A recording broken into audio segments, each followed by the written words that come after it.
Well, hello. Last time we started talking about the topic of love as union, which, as you'll recall, is the first topic under our first unit on the philosophy of love. And love as union is one of several theories or theses about the nature of love, about what love is or what it consists in. Okay, so love as union is one of several metaphysical theories, or if you prefer, you could say conceptual theories, right, about what love is or about what the concept of love refers to. Um, Last time, though, we didn't really get to talk about the thesis of love as union at all, really, because I used the opportunity to give you a whole bunch of background, both about the ancient Greek context and about Plato's dialogue, the Symposium. Because, as you'll recall, we're reading excerpts from the Symposium, both for this first topic on love as union and for our next topic, which is on love as valuation. Um, the Symposium, recall, is a work of ancient Greek philosophy. It was written about 2,400 years ago. And um, somewhat atypically, it's written as a dialogue. Okay, so it's kind of like a little play featuring several different characters that are defending different views and saying different things. And I spent a big chunk of the lecture last time filling in the gaps, right? Talking to you about the speeches that we didn't read. The main speech that we're reading for this topic is Aristophanes' speech, which is the fourth of the speeches given in the Symposium. But I used part of the lecture last time to talk about the first three speeches by Phaedrus, Pausanias, and Eryximachus.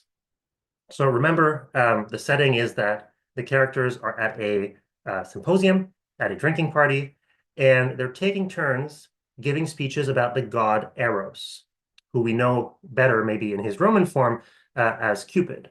Right? So they're all giving speeches in honor of the god Eros or Cupid, and because of the way that people thought of the gods in ancient Greece and in ancient Rome, in talking about a god, you're also talking about the god's um, domain, right? What the god is in charge of. And in the case of Eros with a capital E, what he's in charge of is Eros with a lowercase e, that is romantic love or romantic attraction or romantic desire. Okay, and so that's what they're talking about. They're each they're taking turns giving speeches about the god Eros and so about romantic love or attraction. So just a quick recap so you remember the main points that were made in the first three speeches were as follows. First, Phaedrus talked only about what love is good for. Okay, the characters are talking about both what love is and what it's good for, but Phaedrus really only talked about what it's good for, namely, he says, producing virtue. And the reason he thinks that love is so good at producing virtue is he says that nothing is able to spur you on to honorable action or to deter you from dishonorable or shameful action the way that love is, right? So if you're head over heels in love, um, the last thing you want is for your beloved, the person whom you love, to see you doing something shameful. And what you want most is for your beloved to see you do things that are honorable, right? To think highly of you. And so love is good because it spurs people on to virtue. And remember, here, the main thing that most of these characters are talking about, though not all of them, is love within pederastic relationships, right? Love of an older man with a younger boy. And the idea here is that uh, the love will be good for both of them because it will spur both of them on to virtue, especially in the contexts that are relevant for a warrior culture like ancient Greece. Okay, that's the first speech, Phaedrus. Then the second speech is by Pausanias. And Pausanias agrees with Phaedrus and he goes, yes, yes, love is very good.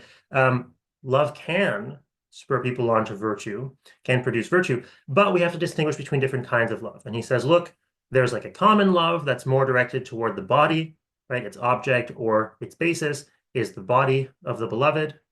And then there's a heavenly love, which is more directed at the soul.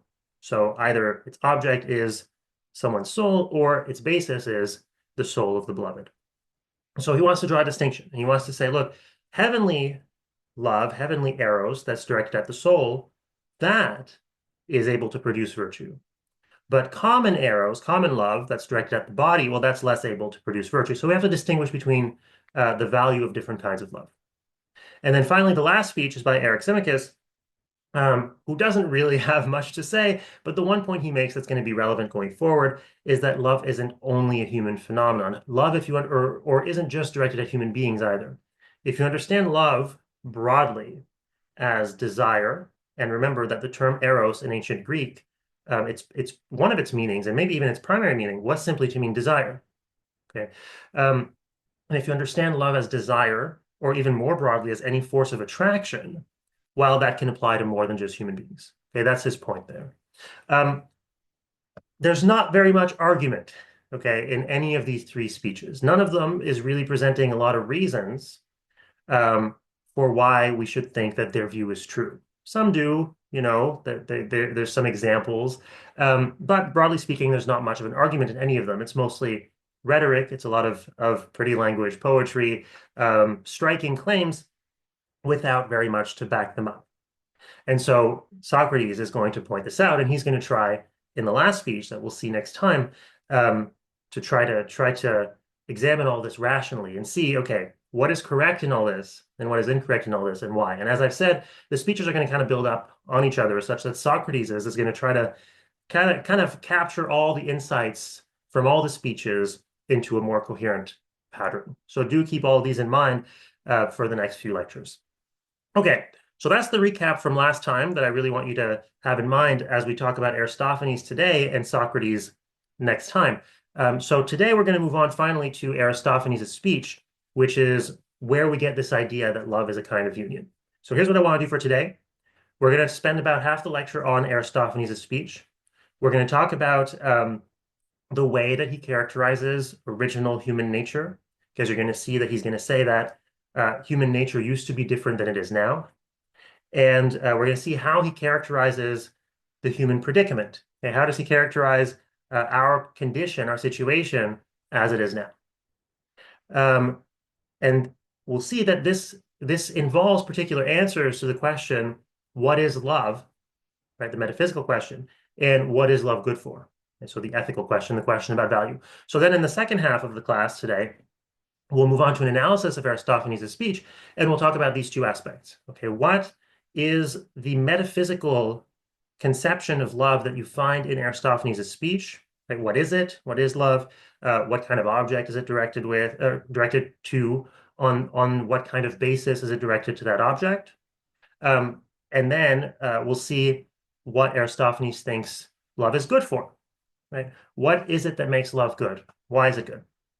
And again, as we'll see, there are going to be points in here that are going to be important for understanding what Socrates has to say. Okay, because Socrates is going to be responding to some of these things in the earlier speeches, including Aristophanes.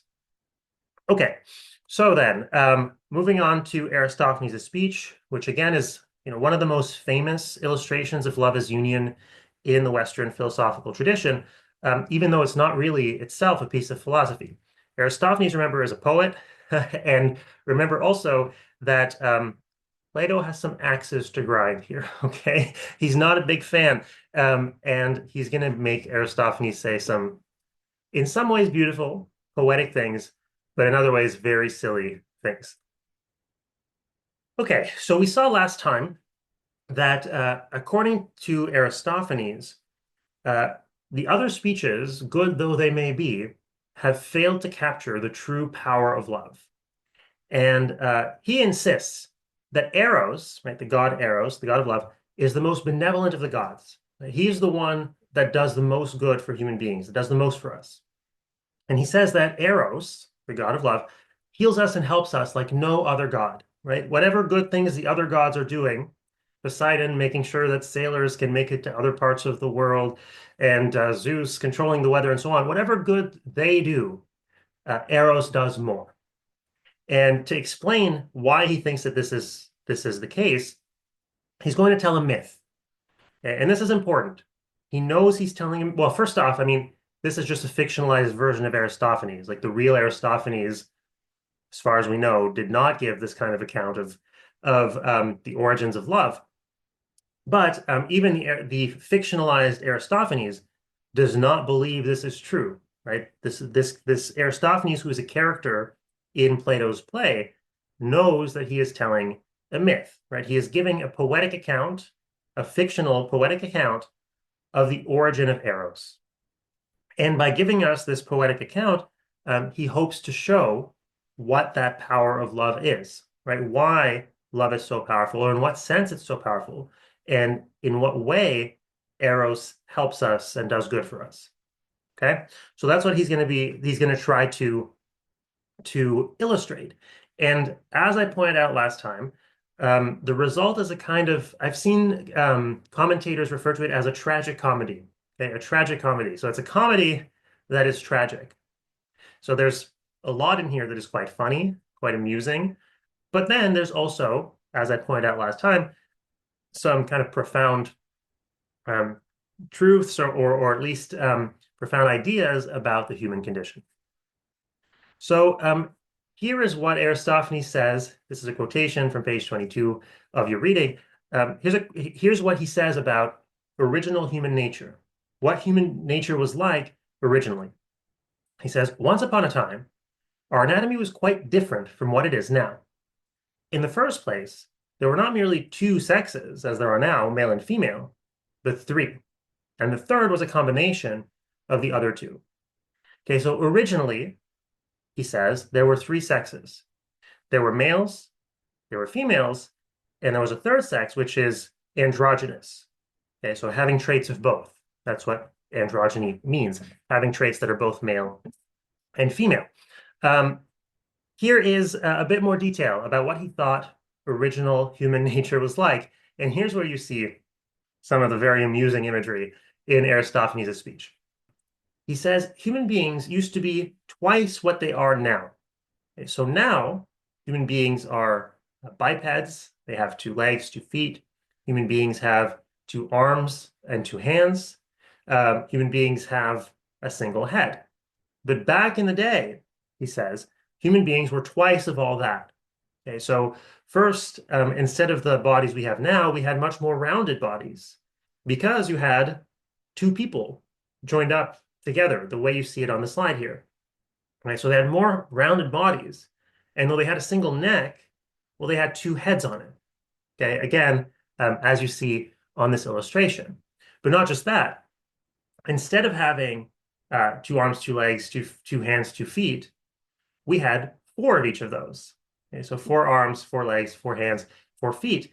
And here's where some of the kind of silly imagery comes in. At some point, Aristophanes describes the way that these original human beings would get around, and he describes them, rolling around on their 4 limbs, or on their 8 limbs rather, instead of walking the way that we do on 2 feet. But not only that, and this is where things get even sillier, he says the original human beings had 2 sets of genitals instead of just one. And he says that they used to reproduce like fish outside the body, right? So fish, the female lays the eggs outside of her body, and then the male fertilizes the eggs in the water. He says we used to do that too. Females used to, or rather, from our female genitalia, we used to lay eggs outside of the body. And then from the male genitalia, fertilize those eggs again outside the body. Okay, so again, this is where, even though there might be a profound truth in here, or profound ideas in the myth as a whole, a lot of the imagery is, I think, supposed to have you laughing a little bit or chuckling a little bit. Now, silly though they may have been, these human beings, Aristophanes says, were very powerful. They were so powerful that they posed a threat to the gods. And at one point, they actually stormed Mount Olympus. Now, if you don't know, Mount Olympus in Greek mythology is where the gods live, right? So human beings climbed Mount Olympus, they stormed Mount Olympus in order to take power from the gods. Well, they were defeated, and then the gods decided to punish them.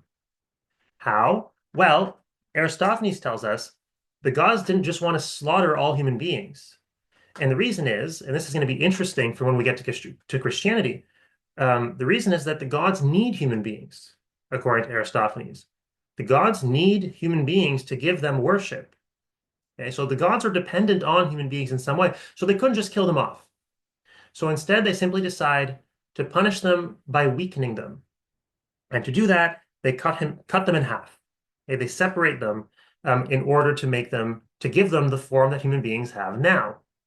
So that's what Aristophanes says about our original human nature and how we get to the present human predicament. Okay, so let's illustrate that predicament here. So the predicament is as follows. We used to be these beings here that you see in the middle. We used to be connected with a different person.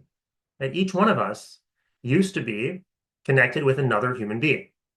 But now we've been separated out. Okay, we are now incomplete, right? We are now half of what we used to be, each one of us.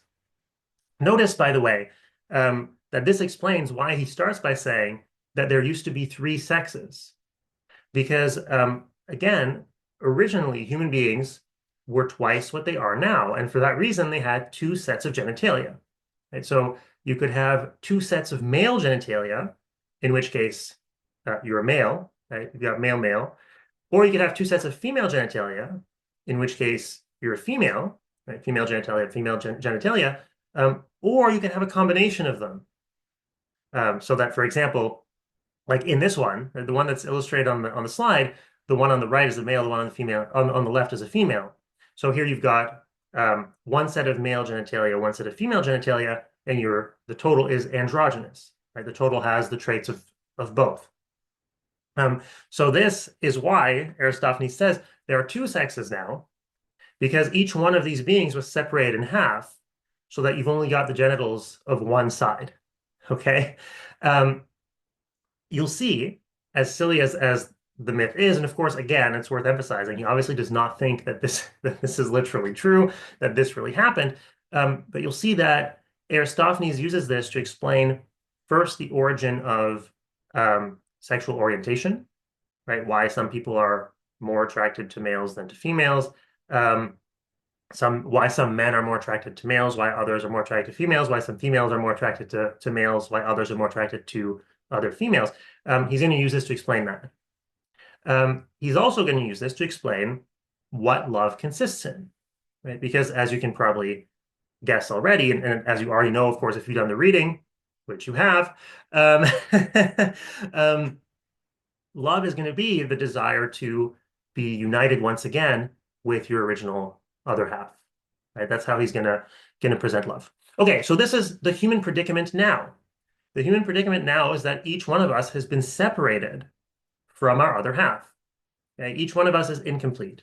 So what Aristophanes says in this myth that he's telling is that once human beings were separated from each other like this, they realized they were incomplete. They felt incomplete. And they would embrace each other, right? The two halves that had been separated would embrace each other desperately, trying to make themselves whole again, right? Trying to become one again. And Aristophanes says this got so bad that human beings would just try and embrace, right? Hold each other together, not do anything else, and die of hunger, right? They wouldn't be able to do anything else because they were trying to keep themselves together. And so Aristophanes tells us Zeus took pity on us. He took pity on human beings. And what he did is he moved their genitals on their body to the front of their bodies where they are now, thus allowing them sexual union, right? Giving rise to sexual union. Before that, there was no sex, right? Again, human beings reproduced externally outside the body. And then he says, this is when Zeus changed things around, moved our genitals to the front of our bodies so that now reproduction happened internally, right, in the body of the woman, is what he says, thus giving us temporary unity, right, in the act of sex, in the act of sexual intercourse, two people being made one again, right, having their bodies joined again, more or less the way that they used to be. So from this perspective, sex is a gift from the gods, right? Sex is a way given to us by the gods to relieve our need for another human being temporarily, to find that unity again so that we're able to get on with our lives and not just pine for each other the way that we used to back when we were first separated and before sex was invented. Okay. What he says, and this is, one of the more poetic, one of the more beautiful passages, is he says that in this way, eros, right, that attraction to someone that draws us to someone else and ultimately to the sexual act, eros heals the wound of human nature, right? Human nature is wounded. We've been cut. We are now incomplete. We are now broken. And eros, that longing for someone else, that attraction to someone else, that brings us to unity with them, ultimately in the sexual act, is a way to heal that wound, if only temporarily. So this is supposed to explain what eros is and where eros comes from in a poetic way, right? So he says, Aristophanes says, that now when human beings encounter their other half, they're struck from their senses by a feeling of belonging together, right? So you encounter someone for the first time, and out of nowhere, you're just hit as if by lightning by this theomania, right? By this madness from the gods that we discussed last time. Um, and you have this overwhelming sense that you belong together, right? And you want to be with that person. This is what I described last time, this feeling of not being able to do anything, not able to eat, not able to sleep, not able to get your minds off them. Why does that happen?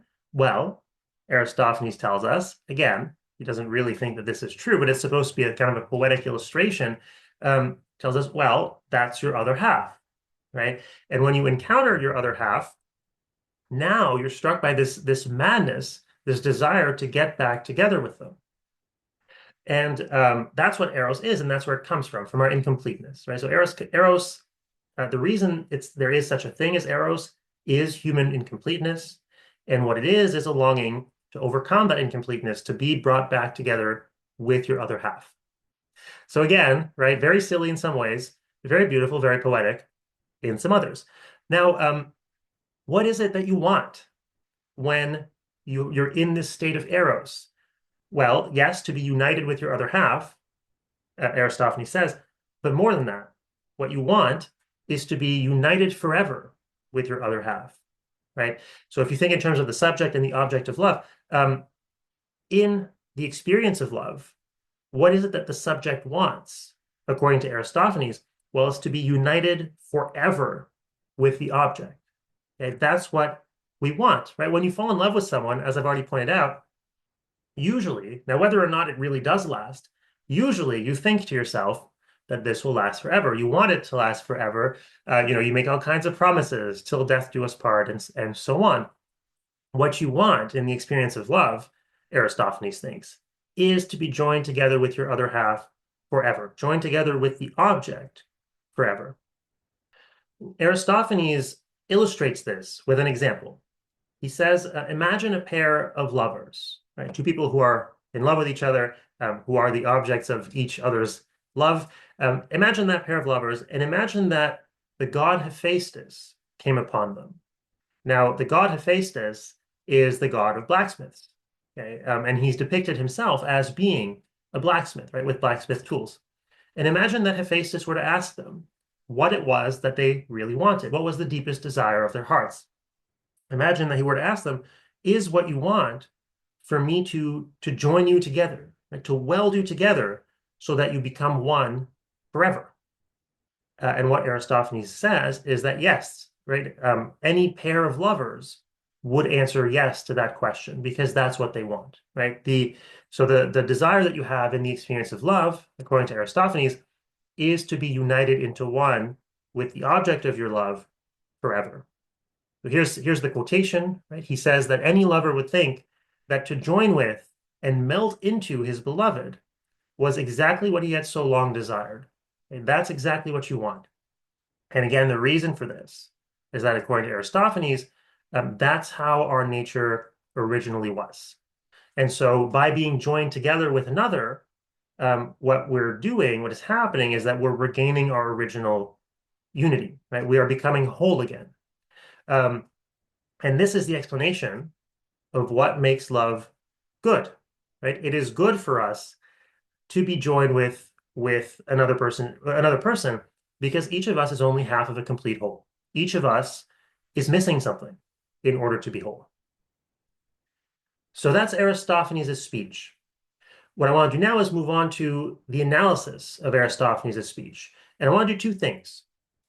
First, I want to talk about the metaphysics of love that you find in Aristophanes' speech, right? So the conception that you find there of what love is, what it consists in, of what love is like. And then I want to talk about the ethics of love that you find in Aristophanes' speech. So the conception that you find there of why love is good. Okay? Because it's clear that Aristophanes thinks that love is good, which is one of the questions being discussed in the symposium. And I just want to zero in on why he thinks it's good in a bit more detail. And again, this is going to set us up for our discussion of Socrates, or of Socrates' speech, in the next couple of lectures. Now, first off, a reminder that Aristophanes is specifically talking about eros. Right? When you read your English translation, you find the word love there, right, with a lowercase l. But in the Greek, the word you find there is eros. And remember that eros refers to, well, one translation is romantic love, okay? You might also, but it also includes romantic attraction, romantic desire. Maybe the best way to think about it, about what eros refers to, is that it refers to being in love, right? So in the English language, we draw a distinction between just love, loving someone, and being in love with someone. Those are different things, right? So I would say that I love my mother and my father and my siblings and my friends and my country and various movies and books. I would not say that I'm in love with those things. In fact, for most of those things, if I said that I were in love with them, I would have a serious problem on my hands, okay? We draw a distinction there. And maybe the best way of thinking of what eros is, or what Aristophanes is talking about here, is to think about it in terms of being in love. Right? So when he's talking about what love is, he's not trying to say what all those things that I just talked about are, right? He's not trying to say what, your love for your mom and dad or for your siblings or for your friends or for movies consists in. He's trying to say what being in love consists in. Okay. That, of course, can raise further questions about, well, is being in love just a variety of love? And if so, what makes them both instances of the same kind of thing, and so on and so forth. But anyway, that's what he's interested in talking about, is the nature of eros, right? The metaphysic of eros, what eros consists in, what eros is like, or what being in love consists in, or what being in love is like. Okay. Now, it might be worth here making a quick remark to clarify what we're doing when we're asking these kinds of questions. So you can characterize what we're doing in two ways, and this might help you understand what philosophers are doing or what they think they're doing when they're asking these kinds of questions. So when you ask a question like, what is love? One way to understand that is as a metaphysical question. That's how I've been characterizing it so far. Right? You're saying there's this thing called love. What is that? But another, maybe clearer way of understanding what is happening is to think about it as a conceptual question, okay, a question about concepts. So you ask, or you say, well, we've got this concept of love in everyday life. We talk about love, or we talk about being in love. Now, if we're going to be successfully communicating about anything there, we must have some idea of what that refers to, right? Words refer to things in the world. And if they're going to have any kind of meaning, there has to be some common understanding of what they refer to, right? And so you can ask the question, okay, well, what is it that that word or that expression refers to? And that's the same question, right? Here's the concept. What is the thing that it refers to? So here's the concept of love, or the concept of being in love. What is it that that refers to? That's the same as asking that thing that it refers to, what is it, right? Which sounds more like a metaphysical question. So, whatever helps you frame the question properly, it's the same question, right? What does this concept refer to? What is this thing? Okay. One view about what the concept of love refers to, right, or the concept of eros, of being in love refers to, or one view about what love is or what being in love is that love is the view of love as union. Okay. Um, the idea here, the thesis here, is that what love is essentially, right? What characterizes love is a desire to form a union with the object of our love. That's what defines love as a concept or as an experience. Okay? When we say we're in love with someone, one thing, or maybe the main thing that we're saying, one thing that is essential to what we're saying is that we want to form a kind of union with the object of our love. This is one of a few different theses that you find in contemporary philosophy about what love consists in, or about what the concept of love refers to. I pointed out last time that this is defended notably by the contemporary philosopher Robert Nozick. Okay? And it's worth pointing out there are different versions of this view. Different people who defend this kind of view differ from each other a little bit. I'm just going to present you like the broad outlines here because, again, this is not a contemporary philosophy class. We're not reading any contemporary philosophy. But I still want to give you a sense of what the theory says because it's going to help us contextualize Aristophanes' speech, okay, or understand Aristophanes' speech. So according to Nozick, who again is one of the primary defenders of this kind of view, um, being in love is essentially, right, the main thing that it is a desire to form a kind of unit with the object of our love. He puts this in terms of forming a we, right? Being no longer just an I, but being a we. Forming this kind of unit with, or unity with the object of our love. Now, this is kind of vague, right? What does that mean? What does it mean to be a unit with them? What does it mean to be a we? Well, here is what he proposes. Okay, this is how he understands it. Again, other philosophers who defend a view of love as union might disagree about the details. Other philosophers who don't think that love is essentially a kind of union or desire for union might reject this account entirely. But this is what Nozick thinks. He thinks that when we're in love, when we fall in love, i.e., when we experience eros, um, what that is a desire to form a kind of unity. And that forming a kind of unity with another person involves three separate things. It involves it involves combining our well-being with theirs. It involves combining our autonomy with theirs, and involves combining our identity with theirs. Okay, I'm going to explain each of these in a bit of detail, but not in a whole lot. So some of it will necessarily remain a little bit imprecise here. But according to Nozick, one thing that we want when we're in love with someone is for our well-being to be bound up with the well-being of somebody else, right? So once I've entered into a loving relationship with someone, it was somebody that I'm in love with. Now that we have a life that we share together, my well-being is tied up with theirs. What does that mean? Well, if something bad happens to them, something bad has also happened to me, right? If something good has happened to them, well, something good has also happened to me, right? So their fortune is tied up with my fortune. Their good fortunes or their bad fortune is tied up with my fortune. Nozick thinks that this is an essential component of what it is to be in love with someone. And we can think of, it's always a good idea when you're thinking about what philosophical theories entail to think, can I think up, experiences that confirm this or disconfirm this, right? Because you got to test whether it's plausible or implausible. But there's at least some plausibility in this, right? So imagine that you say you're in love with someone and that person gets hit by a bus and hospitalized and they're in a horrible state and you don't care. I think most of us would say you have not understood what the concept of love refers to. I don't know what you are saying that you feel for this person, but it is not the thing we call love, right? Um, I think that's plausible. Okay. Now we might argue about, to what degree your well-being has to be joined up with the other. Maybe it's not that like when something bad happens to them, something bad happens to you necessarily, but at the very least, like you care about something bad happening to them. I don't know. We can argue about the details, okay? And there are plenty of places where you can disagree with Nozick a little bit. But there is at least some initial plausibility to this, right?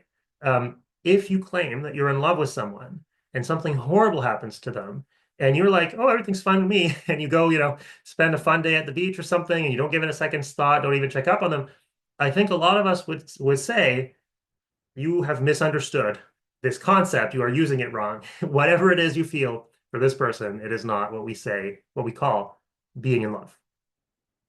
So that's the first thing that Nozick thinks is involved in forming a unit with someone, with forming a we with them. The second thing is for your autonomy to be joined up with theirs. And now autonomy is simply your ability to make decisions, right? To make decisions freely.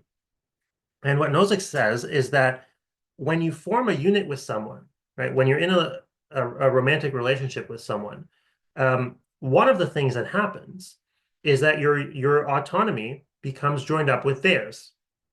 So your decisions, at least some of your decisions, not all of your decisions, of course, but at least some of your decisions have to become common decisions. Right? Suddenly, there's you impose limits on their autonomy, and they impose limits on yours, such that these two spheres of autonomy are now joined together. Okay, and again, we might be able to think up examples of this to make it plausible, right? Imagine that you say that you're in love with someone, you're living with them, maybe, and you decide without consulting them that you're going to move to Germany.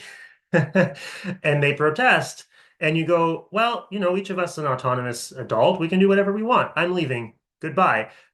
Without any any discussion of what this means for your couple, whether you're going to break up, how they're supposed to get a job in Germany, why you get to decide. It seems that it seems at least plausible. Again, you can argue about the details, but it seems at least plausible that part of what it is to be in love with someone is that you want to form the kind of unit with them where that's not going to happen, right? The kind of unit where each of you has a bit of a claim on the other, such that you can't just make these big life-altering decisions without consulting the other, right? So you're going to become a decision-making unit to some degree. So you're going to have a unity of well-being and a decision-making kind of unity. So those are the first two things that Nozick thinks are involved in the union of love. And then the third and last thing he thinks is involved is that in love, your identity is bound up or tied up with the identity of your beloved, right? Or of the object of your love. Now, questions about identity in general are quite difficult to parse philosophically. I think they tend to be very vague and very imprecise. And actually, if you're interested in this kind of thing, when I give my second year philosophy and pop culture class, I spend a unit on personal identity, and while philosophically it's quite difficult. But anyway, that aside, Nozick does provide some indications about what exactly he means by this. And ultimately, what he really means, I would say, doesn't really have anything to do with personal identity as such, but it doesn't really matter. What I think that he means here is something like this. I'm sure that you've heard people joke about how once you're married, once you're in a relationship with someone, um, it no longer matters, what you want to do, right? It doesn't matter anymore what I want to do. What matters is what we want to do. It doesn't matter anymore what movies I like or what activities I like. What matters is what movies we like or what activities we like, and so on and so forth. Now, people will joke about this. They're being a bit sarcastic, but there's some truth to that. There is, I think, in love, a consciousness not just of your own interests, but also of common interests, not just of your own desires and values and preferences and goals, but also of your common values, desires, preferences, interests, goals, and so on, right? So when you're in a relationship with someone and your lives are joined together in certain ways, it's like you have your own identity in the sense of your own, again, preferences, desires, goals, and so on and so forth. Um, and it's not like your common ones eclipse the individual desires, preferences, goals, and so on. It's not like those individual ones just go away.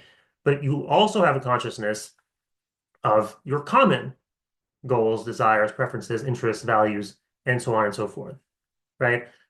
So I, for example, have interests that are mine. I have values that are mine. I have preferences that are mine. And my girlfriend has values that are hers and interests that are hers, preferences that are hers. Um, but over and above that, and each one of us is conscious of those things. It's not like they go away, but over and above that, we have common values, goals, preferences, desires, interests, and so on, right?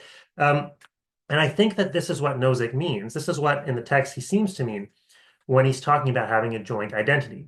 Is you're not just conscious of um, what you like, what you value, what you desire, what you want.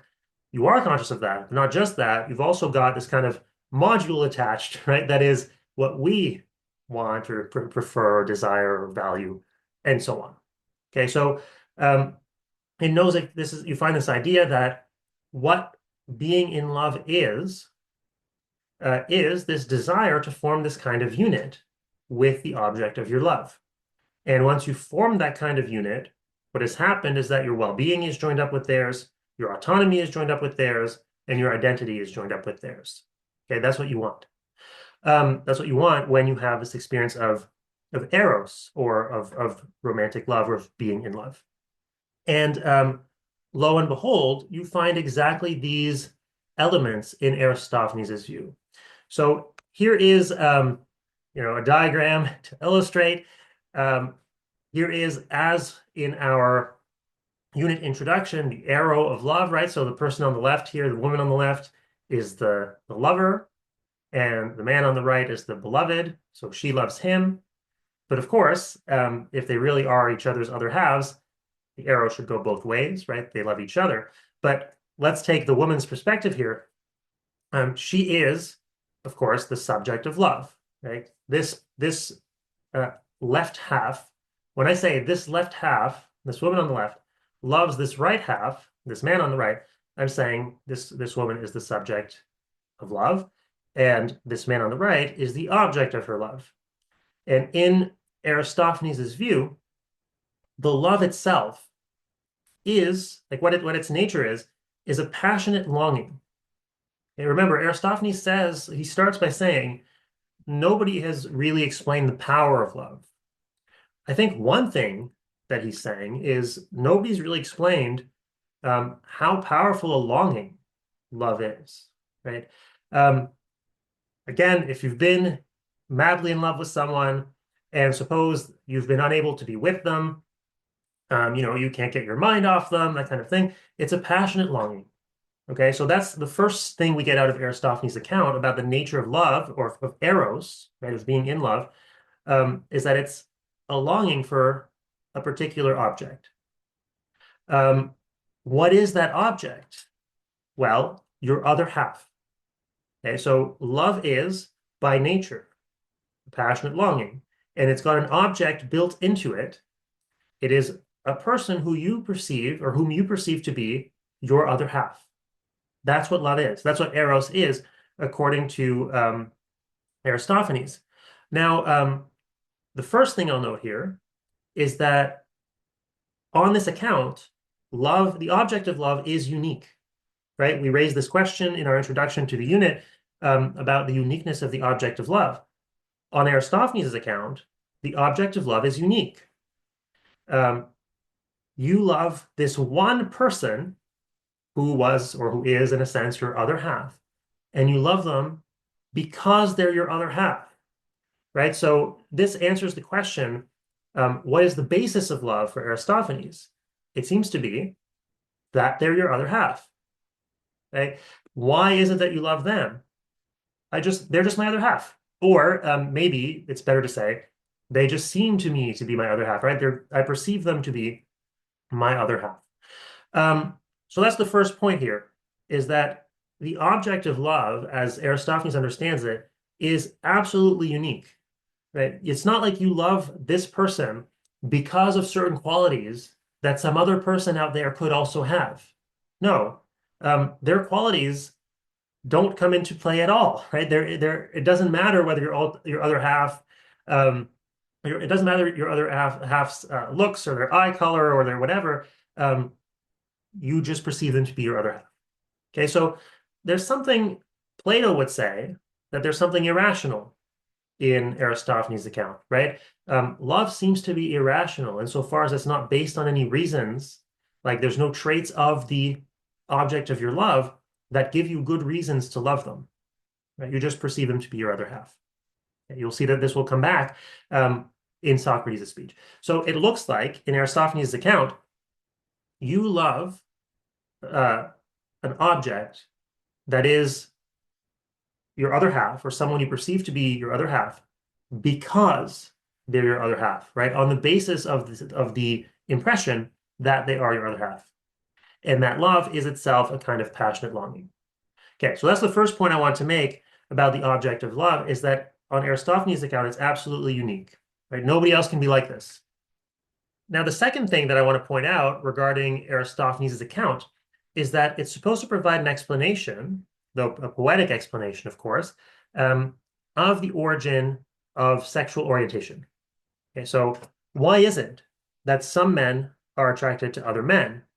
Well, in this context, boys, but so why is it that some males are attracted to other males, that some females are attracted to other females, whereas some males are attracted to females and some females to males, right? What is the explanation of these different sexual orientations? Um, and we saw that in the early speeches, Pausanias asked the same question, and his answer was, well, if your eros is a common eros, right? If you're primarily attracted to the body of your beloved, well, then you're going to be attracted to women if you're a man. Whereas if your love is a heavenly eros, if it's primarily directed at the soul of the beloved, well, then you'll primarily be attracted to boys. That was his answer. Aristophanes has a very different answer. Remember that according to Aristophanes' myth, uh, each one of us was originally, or each human being was originally twice of what we are now. And so in our original state, there were male beings that had two male halves, and there were female human beings who had two female halves, and then there were androgynous human beings who had one male half and one female half. And now, who you're attracted to now is determined by who your other half was. And this explains sexual orientation, right? If a male being with two male halves once divided, is divided, I should say, well, now you've got two male individuals who are attracted to each other. If you've got a female human being with two female halves that is divided, well, now you've got two female individuals who are attracted to each other. And similarly, if you've got an androgynous being with a male and a female half that is split into two, well, now you've got one male and one female human being who are attracted to each other, right? So if you're attracted to someone of the same sex, it's because you were part of one of these male or female human beings. Whereas if you're attracted to someone of a different sex, it's because you were originally part of one of these androgynous human beings. That's the explanation. Now, that's again a mythic explanation, a poetic explanation. What is it that Aristophanes is really saying? Well, arguably, it seems that what he's saying is the reason why you're attracted to someone of the same sex or of an opposite sex is simply because they appear to you to be your other half, right? If the object of love is someone perceived to be your other half, and the basis of love is that you perceive them to be your other half, right? That's why they're the object of your love. The explanation just seems to be, well, some people perceive someone of the same sex to be their other half. Other people perceive someone of a different sex to be their other half. Okay. Now, I pointed out that, so I mean, obviously, this is a view of love as union, right? What you want is to be united with the object of your love, whom you perceive to be your other half. Not only that, but as we saw, Aristophanes thinks that you want to be joined with them forever. Now, what I want to point out is that this seems, to me anyway, to have all three characteristics pointed out by Nozick, right? So Nozick says that in the union of love, what happens is that your well-being is tied up with the well-being of another, that your autonomy or your freedom is tied up with the autonomy or the freedom of another, um, and that your identity is bound up with the identity of another. Think about Aristophanes' illustration or his little thought experiment where the god Hephaestus happens upon two lovers and asks them whether they want to be joined up forever. Now, here, I think, arguably, you find all three elements of Nozick's explanation of love as union, right? Remember, Nozick thinks that in love, or in the experience of being in love with someone, what you want is to form a union with them. And in that union, what happens is your well-being is joined up with their well-being, your autonomy is joined up with their autonomy or with their freedom, right? Um, and your identity is bound up with their identity. And well, if you join up with someone permanently like that, physically, well, obviously your well-being is going to be bound up with theirs, right?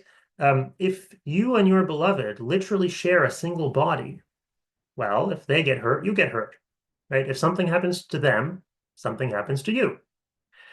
Similarly, if you're literally bound up together physically, then your freedom is going to place limits on their freedom and vice versa. They will have to go where you go and vice versa. You will need to make collective decisions about where to go and what to do. You have a single body between you, right?